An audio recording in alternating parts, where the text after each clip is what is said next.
নমস্কার, আপনাদের স্বাগত।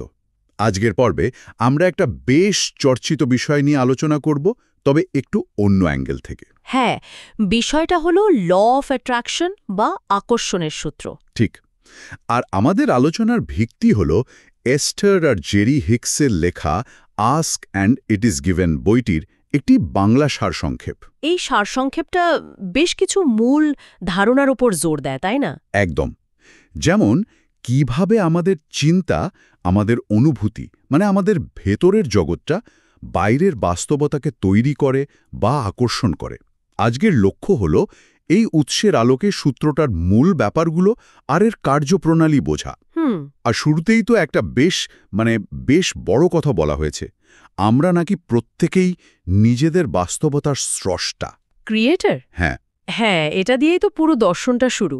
এর মানেটা দেখুন, সারসংক্ষেপ অনুযায়ী আমাদের জীবনের যা কিছু অভিজ্ঞতা, পরিস্থিতি, ঘটনা সবকিছুর উৎস নাকি আমরাই। আমরা মানে? আমাদের কনশিয়াস মাইন্ড। ঠিক কনশিয়াস মন বলা হচ্ছে না, বরং আমাদের ভেতরের বিশ্বাস, আমাদের দীর্ঘদিনের চিন্তা আর সবচেয়ে জোরালো অনুভূতিগুলো, এই সব মিলিয়ে বাইরের জগৎটা নাকি ভেতরের একটা আয়নার মতো। ইন্টারেস্টিং। আয়নার মতো? তার মানে বাইরে যা দেখছি তা আসলে ভেতরেরই প্রতিফলন। এই উৎসের মূল বক্তব্য এটাই, জীবন নাকি আমাদের ভেতরের অবস্থার প্রতিচ্ছবি। যা আমরা খুব গভীরভাবে বিশ্বাস করি, সেটাই নাকি ফিরে আসে অভিজ্ঞতার রূপে। বেশ, তাহলে তো এরপরই চলে আসে মূল সূত্রটা, মানে আকর্ষণের সূত্র। সারসংক্ষেপে বলা হচ্ছে লাইক অ্যাট্রাক্টস লাইক। হ্যাঁ, একই রকম জিনিস শক্তি একে অপরকে টানে। সহজ কথায়, পজিটিভ ভাবলে পজিটিভ ফল, আর নেগেটিভ ভাবলে নেগেটিভ। বলতে গেলে তাই। তবে শুধু ভাবা নয়, এখানে চিন্তাকে একটা ভাইব্রেশন বা কম্পন হিসাবে দেখা হচ্ছে। ও, কম্পন মানে ফ্রিকোয়েন্সি টাইপের কিছু? ঠিক ধরেছেন। প্রত্যেকটা চিন্তার, প্রত্যেকটা অনুভূতির নাকি নিজস্ব একটা কম্পন আছে, আর এই কম্পনটাই তার মতো বা তার কাছাকাছি কম্পনের জিনিস বা পরিস্থিতিকে জীবনে টেনে আনে। তার মানে আনন্দ, ভালোবাসা, এগুলোর কম্পন উঁচু। হ্যাঁ, এগুলোকে বলা হচ্ছে উচ্চ কম্পন, যা ভালো অভিজ্ঞতা আকর্ষণ করে। আর উল্টো দিকে ধরুন ভয়, রাগ, হতাশা, সেগুলোর কম্পন নিচু, একদম নিম্ন কম্পন, যা আমরা চাই না সেরকম পরিস্থিতি বা অভিজ্ঞতা আকর্ষণ করে। ব্যাপারটা বেশ গভীর। এবার আসি প্রয়োগের কথায়। উৎসে 3টে ধাপের কথা বলা আছে, আস্ক, বিলিভ, রিসিভ, মানে চাওয়া, বিশ্বাস করা আর গ্রহণ করা। হ্যাঁ, 3টে ধাপ। প্রথমটা তো সহজ, আস্ক মানে চাওয়া, নিজের ইচ্ছাটা পরিষ্কার করে জানা। হ্যাঁ, স্পেসিফিক হওয়াটা জরুরি। কি চাইছি সেটা একদম পরিষ্কার ধারণা থাকা। কিন্তু পরের দুটো ধাপ, বিলিভ আর রিসিভ, এগুলো একটু ট্রিকি মনে হচ্ছে, বিশেষ করে বিশ্বাস করা। ঠিক বলেছেন। বিশ্বাস করা মানে কিন্তু শুধু মুখে বলা নয় যে হ্যাঁ আমি বিশ্বাস করি। এটা হলো একদম ভেতর থেকে মনে প্রাণে নিশ্চিত হওয়া। কোনো সন্দেহ রাখা চলবে না। না, এই দর্শন অনুযায়ী বিন্দুমাত্র সন্দেহ বা দ্বিধা থাকলেই সেটা নাকি ওই আকর্ষণে বাধা দেয়। সেটাকে রেজিস্ট্যান্স বা প্রতিরোধ বলা হচ্ছে। আচ্ছা, এই রেজিস্ট্যান্স নিয়ে পরে আসছি। তার আগে 3 নম্বর ধাপটা, রিসিভ বা গ্রহণ করা। এর মানে বলা হয়েছে এমনভাবে অনুভব করা যেন ইচ্ছেটা এখনই, এই মুহূর্তে পূরণ হয়ে গেছে। হ্যাঁ, এটাই হয়তো সবচেয়ে চ্যালেঞ্জিং অংশ। কিন্তু কেন? যা এখনো পাইনি সেটা পাওয়ার অনুভূতি জোর করে আনব কিভাবে? আর এতে লাভ কি? লাভটা হলো ওই কম্পনের ব্যাপারটায়। দেখুন, যা আপনি চান সেটা পেয়ে গেলে আপনার কেমন লাগবে? আনন্দ, স্বস্তি, কৃতজ্ঞতা? হ্যাঁ, সেরকমই তো লাগার কথা। তো এই দর্শন বলছে ওই অনুভূতিটা যদি আপনি আগে থেকে তৈরি করতে পারেন, তাহলে আপনি আপনার কম্পনটাকে ওই কাঙ্ক্ষিত জিনিসের কম্পনের সাথে মিলিয়ে ফেলছেন। Matching frequency. একদম।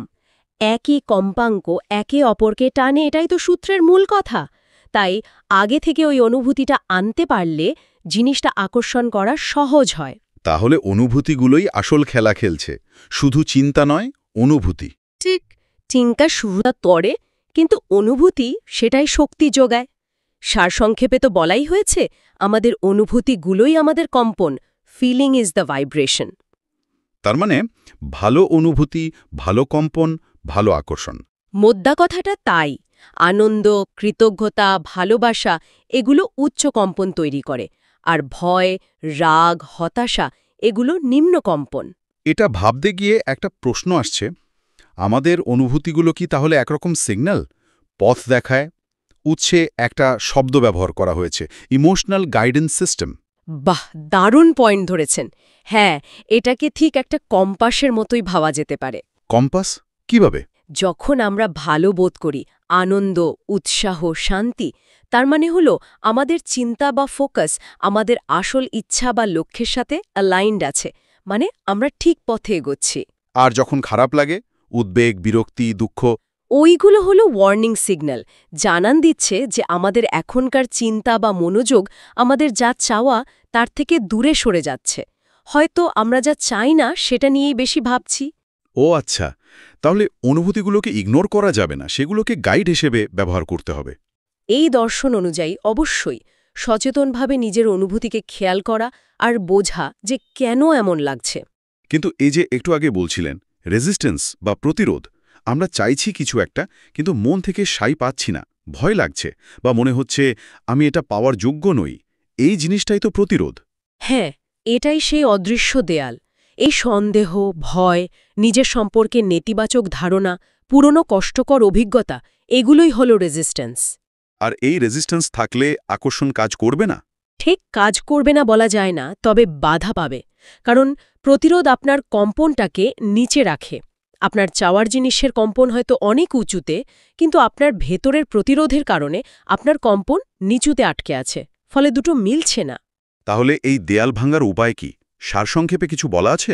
প্রতিরোধ কমানোর জন্য সচেতনভাবে চিন্তার মোড় ঘোরানো, মানে নেতিবাচক চিন্তা এলে সেটাকে পজিটিভ দিকে নিয়ে যাওয়া।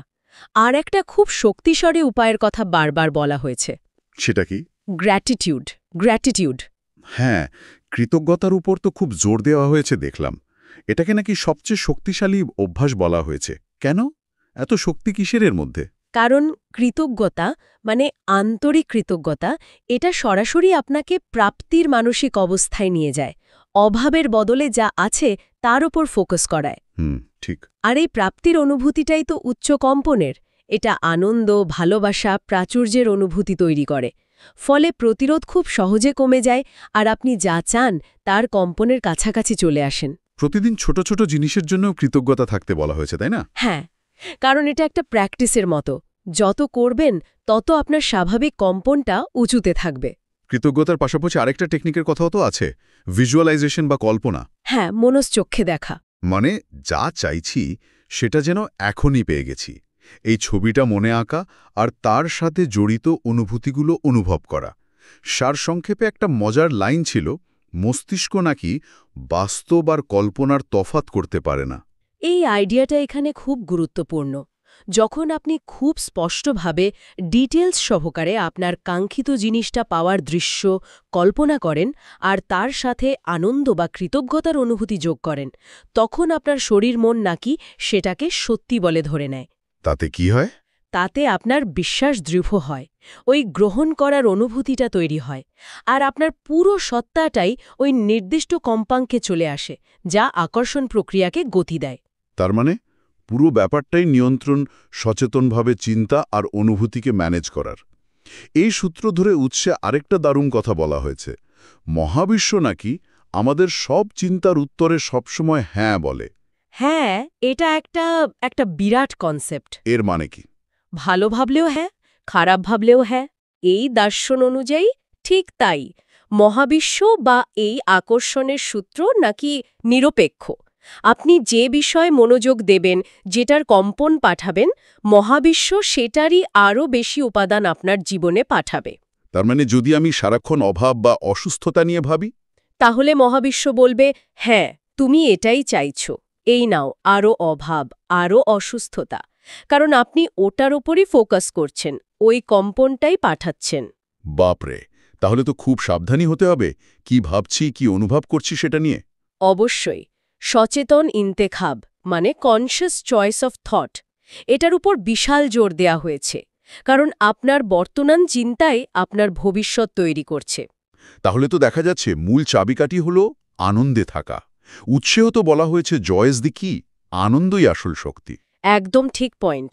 আনন্দকে এখানে শুধু একটা লক্ষ্য হিসেবে নয়, বরং পথ চলার উপায় আর আকর্ষণের সবচেয়ে শক্তিশালী মাধ্যম হিসেবে দেখা হচ্ছে। কেন? আনন্দে থাকলে কি হয়? যখন কেউ সত্যিকার অর্থে আনন্দিত থাকে, হাসি খুশি থাকে, তখন তার মধ্যে কোনো প্রতিরোধ থাকে না। সে তখন খোলা মন আর উচ্চ কম্পনে থাকে। ফলে সে মহাবিশ্বের স্বাভাবিক প্রবাহের সাথে ফ্লোয়ের সাথে যুক্ত থাকে। আর তখন সবকিছু সহজে আসে। হ্যাঁ, তখন নাকি যা চাওয়া হয় তা প্রায় অনায়াসে, কম চেষ্টাতেই জীবনে আসতে শুরু করে।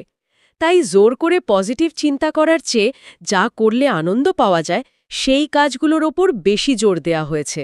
এই সব তত্ত্ব তো শুনলাম, কিন্তু এগুলোকে রোজগার জীবনে কাজে লাগানোর জন্য কোনো প্র্যাকটিক্যাল টুলস বা অনুশীলনের কথা কি বলা হয়েছে সারসংক্ষেপে? হ্যাঁ, উল্লেখ করা হয়েছে যে মূল বইটাতে নাকি এরকম ২২টা বিভিন্ন প্রক্রিয়া বা এক্সারসাইজ আছে।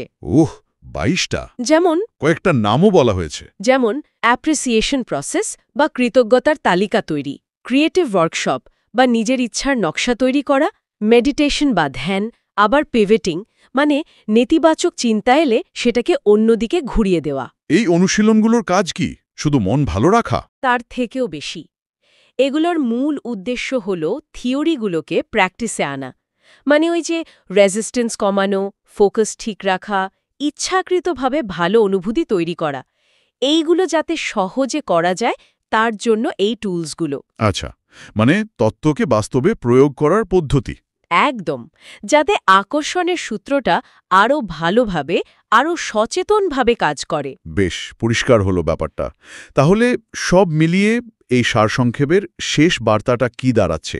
আমার মনে পড়ছে শেষ দিকে বলা হয়েছিল আমরা শুধু জীবন কাটাতে আসিনি, এসেছি নিজেদের স্বপ্ন তৈরি করতে। হ্যাঁ, আর সেই তৈরির মূল সূত্রটা হলো একদম স্পষ্টভাবে চাও, আস্ক, খুব দৃঢ়ভাবে বিশ্বাস করো, বিলিভ, আনন্দের সাথে সেটা পাওয়ার অনুভূতিটা অনুভব করো, রিসিভ ফিল, আর যা কিছু পাচ্ছ বা আছে তার জন্য কৃতজ্ঞ থাকো, গ্র্যাটিটিউড। আর ফাইনাল লাইনটা ছিল তোমার চিন্তায় তোমার ভবিষ্যৎ।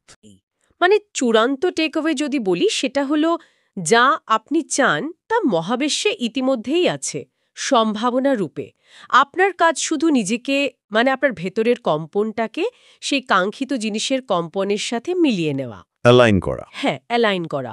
আর সেই অ্যালাইনমেন্ট আসে আনন্দ, কৃতজ্ঞতা, বিশ্বাস আর প্রতিরোধহীন অবস্থা থেকে।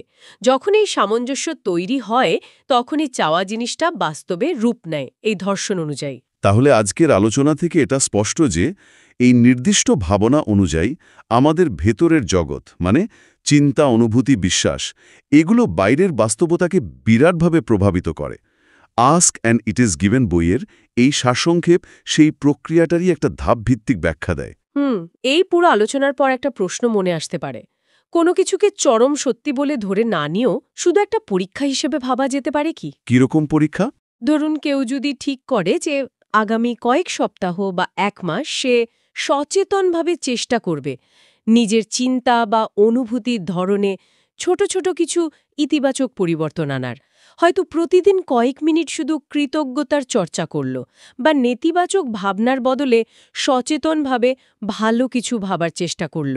আচ্ছা। তারপর শুধু লক্ষ্য করা যে এই ভেতরের ছোট ছোট পরিবর্তনের ফলে বাইরের অভিজ্ঞতায় কোনো চোখে পড়ার মতো পার্থক্য আসে কিনা।